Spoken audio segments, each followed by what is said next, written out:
MR सॅकने Jalgaon जिल्ह्यातील 6686 शेतकऱ्यांपैकी महाराष्ट्र सुदूर संवेदन ज्याला आपण MR सॅक म्हणतो नागपूर यांच्या अहवालानुसार 6609 शेतकऱ्यांच्या शेतावर केळी पीक आढळून आले नसल्याचे त्यांचे प्रस्ताव रद्द करण्यात आले।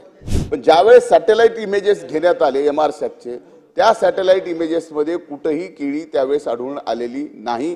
त्यामुळे हे 6609 शेतकऱ्यांचे प्रस्ताव वगळण्यात आलेले आहेत। अध्यक्ष महोदय, मंत्री महोदयांच्या बोलण्यासाठी कोणी हात पकडू शकत नाही, इथे त्याच्यात वादच नाही। 8000 काही कोटी एवढे अध्यक्ष महोदय प्रीमियम भरला, 3500 कोटी परतावा दिला, म्हणजे 4500 कोटी अध्यक्ष महोदय त्याच्यात नफा आहे। पण नफा 20% पर्यंत सीमित ठेवायचा, त्यामुळे तो 20% पर्यंत 1600 कोटी रुपये तरी नफा राहणार आहे अध्यक्ष महोदय। त्यामुळे परतावा दिला एखाद्या वर्षी हे काही फार मोठं काम केले अशातला भाग नसतो अध्यक्ष महोदय। पीक विम्याच्या कायद्यामध्ये स्पष्टपणाने सांगितलेलं आहे की पीक विमा एखाद्या शेतकऱ्याला जर मंजूर झाला तर मंजूर झालेल्या दिवसापासून 15 दिवसाच्या आत त्या पीक विमा लाभार्थी शेतकऱ्याला त्याच्या खात्यावरती पैसे गेले पाहिजेत। जर पैशाला वेळ झाला तर त्या ठिकाणी व्याजासहित त्या ठिकाणी परतावा करावा लागेल। अध्यक्ष महोदय, प्रश्न क्रमांक 82,136। अध्यक्ष महाराज छापल्याप्रमाणे। अध्यक्ष महोदय, जळगाव जिल्ह्यामध्ये या पीक विम्यामध्ये 2022-23 मध्ये जवळपास 77,946 शेतकऱ्यांनी केळी पीक विमा उतरवला होता। अध्यक्ष महोदय, त्यापैकी फक्त 77,900 पैकी फक्त 10,600 शेतकऱ्यांचा पीक विमा पडताळणी झाली आणि ते नामंजूर करण्यात आले। अध्यक्ष महोदय, ही जी पीक विमा कंपनी आहे याच्याकडे अनेक तक्रारी झाल्या। जिल्हा नियोजन बैठकीमध्येही सगळ्याच लोकप्रतिनिधींनी याच्या संबंधी तक्रारी केल्या की ही जी पीक विमा कंपनी आहे यांनी फेरपडताळणी केली की अचानक हे क्षेत्र वाढलं म्हणून केळीचं। अध्यक्ष महोदय, ज्या वेळेला ही पीक विमा काढण्यात आला त्यावेळेला काही चेकिंग केलं नाही आणि नुकसान भरपाई ज्यावेळी देण्याची वेळ आली 4-6 महिन्यानंतर मग सांगतात की इथं पुनर्परीक्षण करावं लागेल, पुनर्पाहणी करावी लागेल।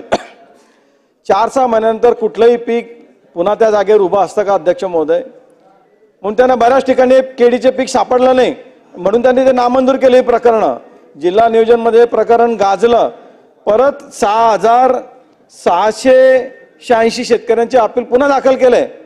तालुका स्तरावर पाहणी प्रत्यक्ष करून हे प्रकरण पाठवण्यात आले, तेही प्रकरण नामंजूर केले अध्यक्ष महोदय। आणि फक्त काहीतरी 77 प्रकरण 29 प्रकरण मंजूर केले।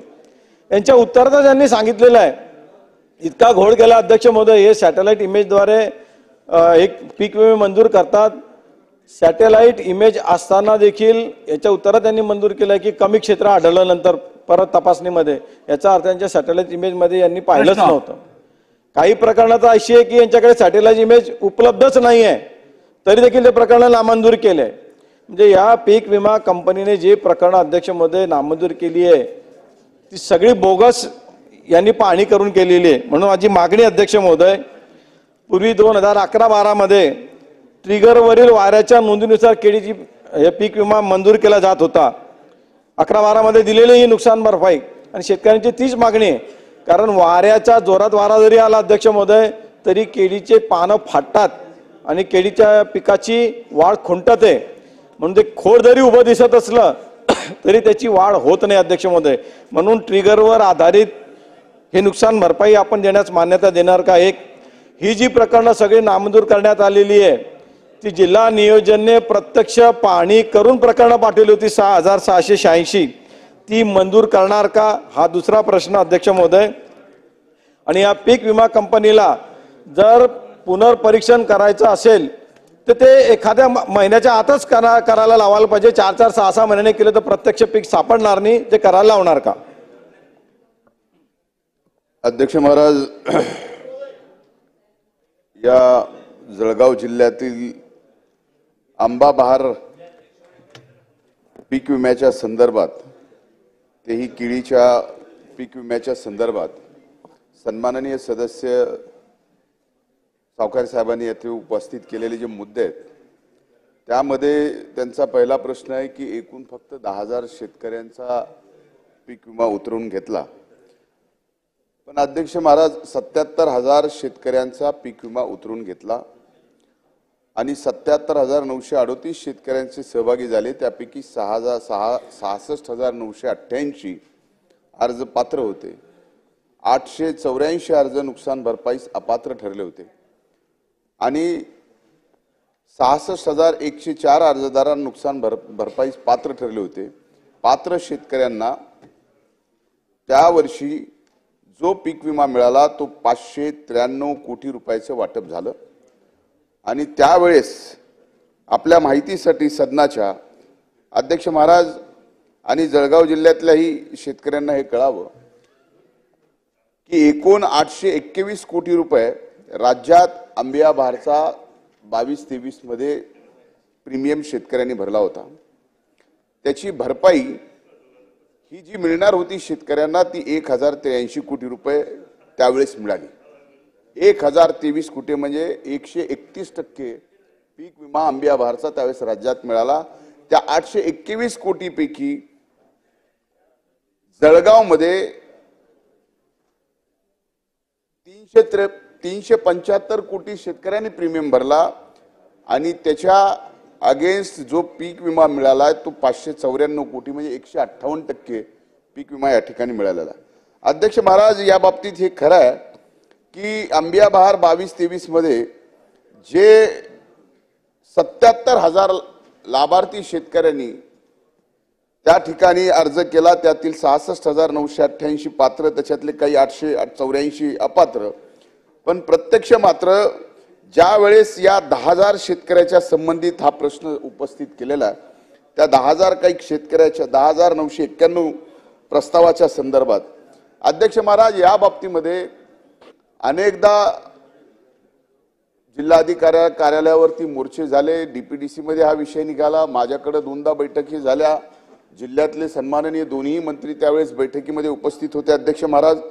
आणि त्या बैठकीमध्ये त्या ठिकाणी असं ठरवण्यात आलं की 10,000 पैकी 6,000 काही अर्जाची पुनर्तपासणी करण्याच्या संदर्भात जिल्हाधिकाऱ्यांनी या ठिकाणी सूचना केल्या आणि पुनर्तपासणी करत असताना त्यावेळेस अध्यक्ष महाराज त्या कंपनीकडून MR-SAC इमेजेस घेण्याच्या बाबतीमध्ये निर्णय झाला आणि निर्णय झाल्यानंतर त्या एकूण 6,686 जे काही 10,986 विमा प्रस्तावापैकी जिल्हाधिकारी जळगाव यांनी 6,686 रद्द झालेले शेतकऱ्यांचे प्रस्ताव मान्यतेसाठी पुनश्च सादर केले.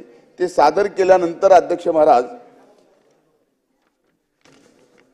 MR-SACने जळगाव जिल्ह्यातील 6,686 शेतकऱ्यापैकी महाराष्ट्र सुदूर संवेदन ज्याला आपण MR-SAC म्हणतो नागपूर यांच्या अहवालानुसार 6,609 शेतकऱ्यांच्या शेतावर केळी पीक आढळून आले नसल्याचे त्यांचे प्रस्ताव रद्द करण्यात आले. एक मी सांगतो ना उत्तराला ते आपल्याला सांगतो ना सांगतो ना हे सांगावं तर लागेल. अध्यक्ष महाराज यापैकी मला आपल्याला स्पष्ट सांगायचं की हे जे आकडे सांगतोय भैया हे याच्यासाठी सांगतोय की उपप्रश्न पुन्हा तुमच्याकडनं येऊ नये आणि उपप्रश्नासहित उत्तर आपलं जावं. फक्त 77 शेतकऱ्यांपैकी शेतकऱ्यांचे विमा प्रस्ताव या ठिकाणी वगळून 699 शेतकऱ्यांचे प्रस्ताव वगळून उर्वरित 77 शेतकऱ्यांपैकी 29 शेतकऱ्यांना विमा प्रस्ताव पात्र आढळून आलेला आहे. अध्यक्ष महाराज याच्या जवळजवळ 158% विमा दिला गेलेला आहे. आणि हे जे काही MR-SACनी नंतर पुनर्तपासणी केली, केंद्र सरकारने निर्देश दिले, ही कंपनी पीक विमा कंपनी माननीय सदस्यांच्या माहितीसाठी ही AIC आहे, ही केंद्र सरकारची क्रॉप इन्शुरन्स कंपनी आहे. त्यामुळे या कंपनीने या शेतकऱ्यांना जेवढा न्याय द्यायचा त्यासाठी प्रयत्न केला. पण ज्यावेळेस सॅटेलाइट इमेजेस घेण्यात आले MR-SACचे त्या सॅटेलाइट इमेजेसमध्ये कुठेही केळी त्यावेळेस आढळून आलेली नाही. त्यामुळं हे 6,609 शेतकऱ्यांचे प्रस्ताव वगळण्यात आलेले आहेत अध्यक्ष महाराज. आणि याबाबत पूर्ण तपासणी केल्यानंतर सुद्धा या 6009 शेतकऱ्यांना जी माहिती समोर येते ती माहिती अशी आहे की बॅरल लँडवरती या ठिकाणी केळी दाखवली आहे, ती माहिती अशी आहे की नदीच्या काठी नदी पात्रामध्ये केळीचं क्षेत्र दाखवलेलं आहे. असे ह्या सर्व गोष्टी ज्या वेळेस इमेजेसमध्ये पुरावे म्हणून प्राप्त झाले त्यानंतर पीक विमा कंपनीला सुद्धा ती विमे निकाली काढण्याच्या बाबतीमध्ये अडचण आली. त्यामुळे त्या पीक विमा शेतकऱ्यांना आता मिळू शकत नाही. टोपे साहेब बोला. अध्यक्ष महोदय, टोपे साहेब. अध्यक्ष महोदय, मंत्री महोदयांच्या बोलण्यासाठी कोणी हात पकडू शकत नाही इथे, त्याच्यात वादच नाही. पण अध्यक्ष महोदय, मला या ठिकाणी एवढंच सांगायचं आहे की अध्यक्ष महोदय, ज्या अर्थी MR सॅकच्या माध्यमातून का असत नाही, अध्यक्ष महोदय तुम्ही एक लक्षात घ्या की 77 का होत नाही. आपल्या कायद्यामध्ये सुद्धा कसं आहे की एक बेगुनाह को शिक्षा नहीं होनी चाहिए, तसा 77 लोकांना जर MR सॅकनी तपासलं नसतं तर कदाचित त्यांना आपण त्या ठिकाणी न्याय मिळूच देऊ शकलो नसतो. याचा अर्थ अध्यक्ष महोदय, देयर इज समथिंग काय फ्लॉ इन द सिस्टम. आपल्याला जसं म्हणता येईल की ही जी काही सिस्टम आहे यामध्ये नक्कीच फ्लॉज आहेत आणि शेतकऱ्यावर अन्याय होतो. अध्यक्ष महोदय, आता आपण जसं मंत्री महोदयांनी सांगितलं 198% एवढा परतावा दिला. अध्यक्ष महोदय, या वर्षीची माहिती, मागच्या वर्षीची जी काय आता वाटप केली आहे 8000 काही कोटी एवढे अध्यक्ष महोदय प्रीमियम भरला, 3500 कोटी परतावा दिला, म्हणजे 4500 कोटी अध्यक्ष महोदय त्याच्यात नफा आहे. पण नफा 20% पर्यंत सीमित ठेवायचा, त्यामुळे तो 20% पर्यंत 1600 कोटी रुपये तरी नफा राहणार आहे. अध्यक्ष महोदय, त्यामुळे परतावा दिला एखाद्या वर्षी हे काही फार मोठं काम केलंय अशातला भाग नसतो. अध्यक्ष महोदय, माझे पॉइंटेड अध्यक्ष महोदय 4 प्रश्न आहेत. धनुभाऊ जरा लिहून घ्या. पहिला अध्यक्ष महोदय, विमा कंपनी जसं एक तारीख असते अध्यक्ष महोदय की त्या तारखेच्या आतच त्या ठिकाणी विमा भरा. अध्यक्ष महोदय, तसंच ज्या वेळेस अध्यक्ष महोदय परतावा द्यायचा असतो त्याची पण तारीख असते. अध्यक्ष महोदय, 15 सप्टेंबरला विमा कॅल्क्युलेशन करण्यासाठीची अग्रीमेंटमध्ये तारीख असते 15 सप्टेंबर आंब्याबार, आणि त्यामुळे खूप झालं तर कॅल्क्युलेशन करून 30 सप्टेंबर पर्यंत सगळा डेटा असतो अध्यक्ष महोदय. पण तरी सुद्धा परताव्याच्या रकमा 5-5, 6-6 महिने दिल्या जात नाहीत. अध्यक्ष महोदय, शेतकऱ्याच्या पैशाला काही व्याज नाही का? शेतकऱ्याला पैशाला काही मोल नाही का? त्याला वेळेवर पैसे मिळू नाहीत का? ते मिळाले पाहिजे. आणि त्यामुळे 5-6 महिने लेट दिलं जातं. अध्यक्ष महोदय, त्या संबंधी काय केलं जाणार, ती माझी पहिला प्रश्न अध्यक्ष महोदय.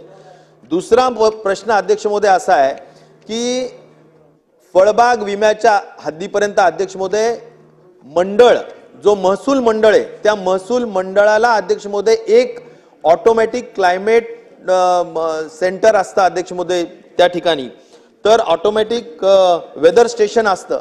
अध्यक्ष महोदय, या ठिकाणी आपण पाहतो पाऊस अध्यक्ष महोदय या विधान भवनावर पडतो आणि तिकडे जर बघितलं तर आपण कुठे कफ परेडला पडत नाही. तुमचाच मतदारसंघ आहे अध्यक्ष महोदय. इतक्या जवळ अध्यक्ष महोदय पावसाचा फरक असतो.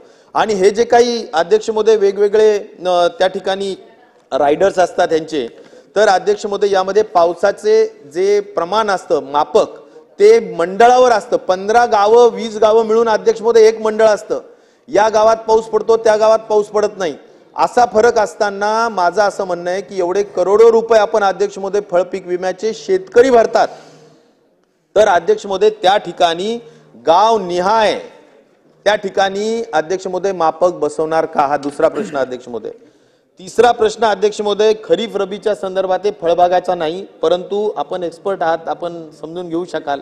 त्यामुळे मला एवढंच सांगायचं की उंबरठा उत्पन्न अध्यक्ष महोदय, उंबरठा उत्पन्न मागचे जे 7 वर्ष असतात ते त्याचं ॲव्हरेज काढलं जातं आणि त्याच्या ॲव्हरेजमध्ये अध्यक्ष महोदय सरासरीच्या 70% जर असेल आणि त्याच्या खाली गेलं तरच विमा मिळतो. तर अध्यक्ष महोदय त्या ठिकाणी खूप कमी जास्त हे असतं ॲव्हरेज, त्यामुळे बरंच कमी निघतं आणि बऱ्याचदा अध्यक्ष महोदय विमा मिळत नाही. त्यामुळे हे 70%चं जो काही अट आहे ती रद्द करून सरासरी इतकं, सरासरीच्या खाली गेलं 7 वर्षाच्या की खाली त्या ठिकाणी अध्यक्ष महोदय उंबरठा उत्पन्नाच्या दिलं पाहिजे अशी अपेक्षा आहे. त्यामुळे हा तिसरा प्रश्न आहे की त्याच्या सरासरीच्या खाली करावं. आणि क्लेमच्या बाबतीत अध्यक्ष महोदय 72 तासात शेतकऱ्यांनी क्लेम दाखल करावा. मग काय तर टोल फ्रीवर फोन करा, पोर्टलला करा, नाही तर CSC ला करा. अध्यक्ष महोदय आज इंटरनेट ग्रामीण भागात चालत नाही, फोन सेवा नसते, कधी कधी लाईट नसतो, चार्जिंग झालेलं नसतं, अनेक गोष्टी आहेत. तर या 72 तासाची सुद्धा वाढ अध्यक्ष महोदय केली पाहिजे, रास्त लोकांना त्यापासून वंचित ठेवू नये. तर त्या दृष्टिकोनातून सुद्धा अध्यक्ष महोदय अग्रीमेंटमध्ये वाढ करून शेतकऱ्यांना न्याय देणार का, असे 4 धोरणात्मक प्रश्न अध्यक्ष महोदय मी विचारलेले. अध्यक्ष महाराज, हे 4 प्रश्न म्हणजे त्यांनी 4 विचारले, पण अध्यक्ष महाराज एक चुकीची माहिती पटलावर सन्माननीय टोपे साहेबांच्या कडून या ठिकाणी जाते, ती मी आपल्याला विनंती करतो की आपण ती सुधारावी. अध्यक्ष महाराज, आत्ता ज्या 1 रुपयाच्या पीक विमा योजनेच्या संदर्भात ते बोलले आणि त्यांनी सांगितलं की या ठिकाणी 8,000 कोटी रुपये हे राज्य आणि केंद्र सरकारने मिळून 1 रुपयाची पीक विमा योजना दिली आणि त्यामध्ये कंपनीचाच फायदा झाला. अध्यक्ष महाराज, मी आपल्याला कालही सदनात सांगितलं, आजही परत सांगतो की आत्तापर्यंत मागचे 3500 कोटी, मागचे 3200 कोटी आणि आत्ताचे 4,000 कोटी रुपये परवा दिवशी या ठिकाणी पीक विमा कंपनीने उर्वरित सगळ्यांना म्हणजे 7,200 कोटी रुपये आतापर्यंत मिळालेत, हे अंतिम नाहीत.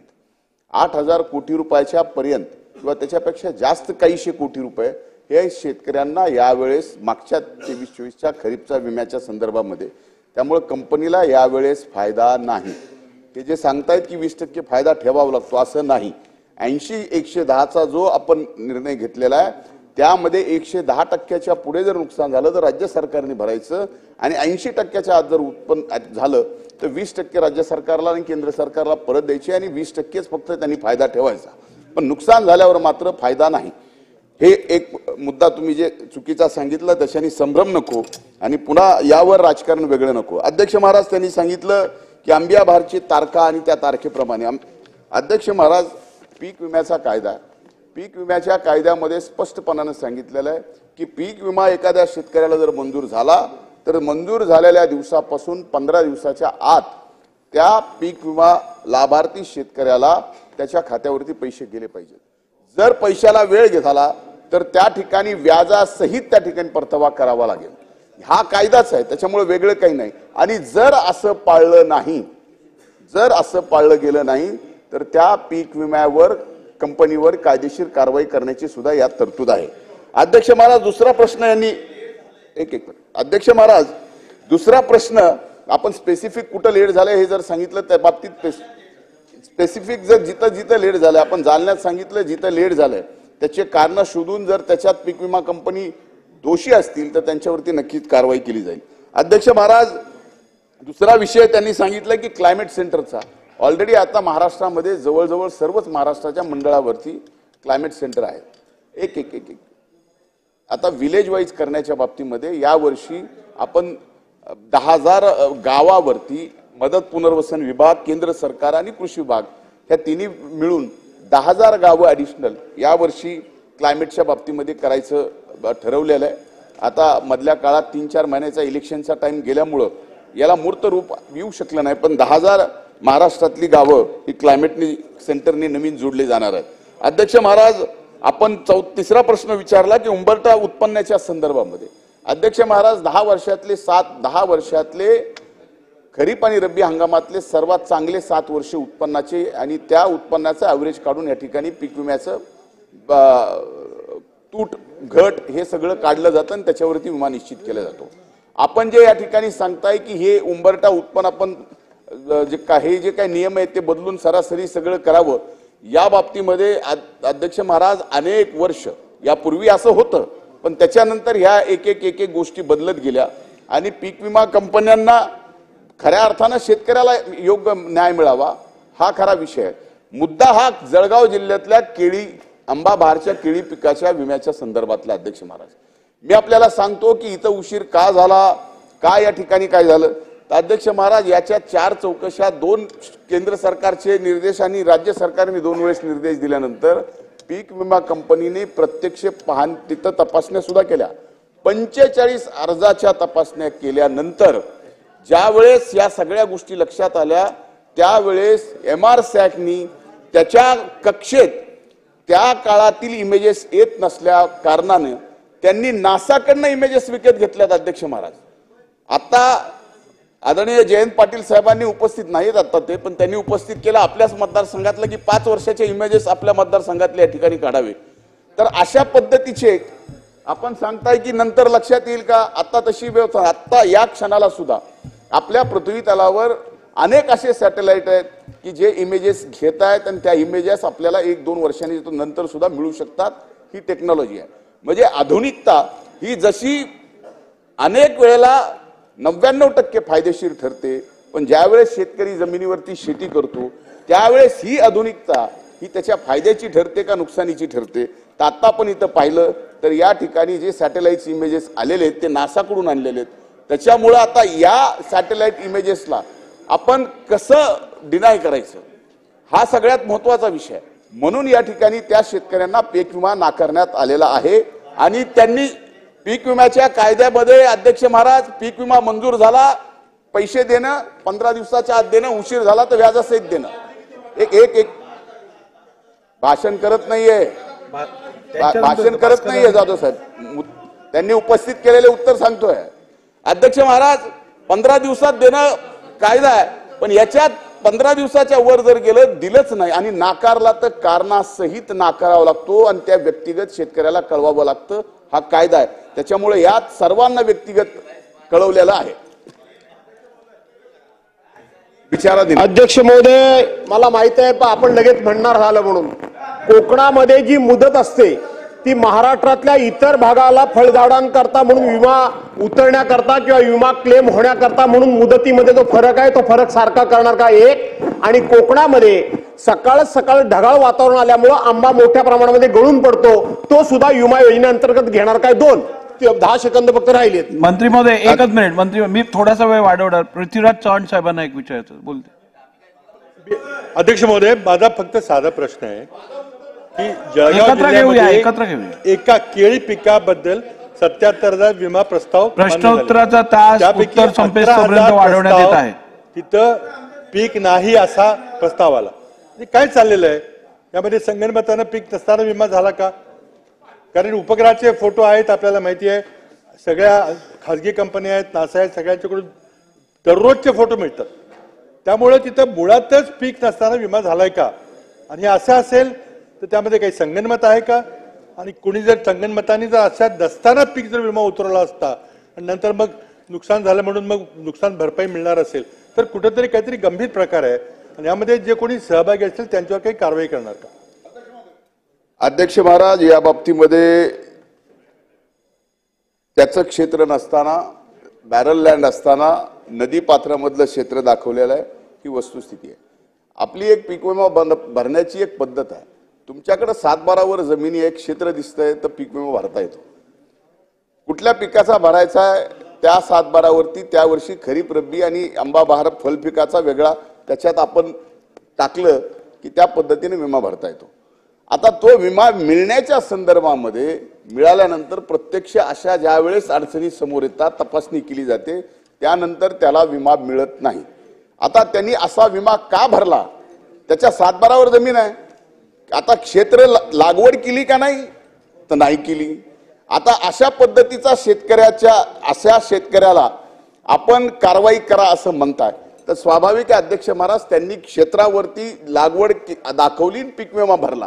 या बाबतीत अशी काही कारवाई आता या ठिकाणी होऊ शकत नाही. पण एवढं निश्चित आहे की या ठिकाणी ज्या 6,000 शेतकऱ्यांच्या काही शेतकऱ्यांच्या बाबतीत 77 शेतकरी, त्याच्यातल्या 39 शेतकऱ्यांना यामुळे न्याय मिळालेला आहे आणि उर्वरित आता न्याय मिळू शकेल असं वाटत नाही. अध्यक्ष प्रश्नोत्तराचा तास संपले. अध्यक्ष महाराज, भास्करराव जाधव साहेबांचे अध्यक्ष महाराज, त्यांनी 2 मुद्दे उपस्थित केले की एकूण तासांच्या बाबतीत कोकण आणि इतर भागामध्ये तर ते समान करण्याच्या बाबतीत सरकार विचाराधीन आहे. आणि जे धुक्यामुळे आणि इतर कारणामुळे आंबाचं पीक गळतं ढगाळ वातावरणामुळे, तर त्या बाबतीमध्ये सुद्धा बैठक लावू. त्या बाबतीमध्ये सुद्धा अध्यक्ष महाराज, मी सांगतो त्या बाबतीमध्ये सुद्धा पीक विमा कंपनीला कळवलं जाईल की या ढगाळ वातावरणामुळे जर पिकांचं नुकसान झालं असेल तर ते सुद्धा ट्रिगर म्हणून घेण्याच्या बाबतीत विचार केला जाईल.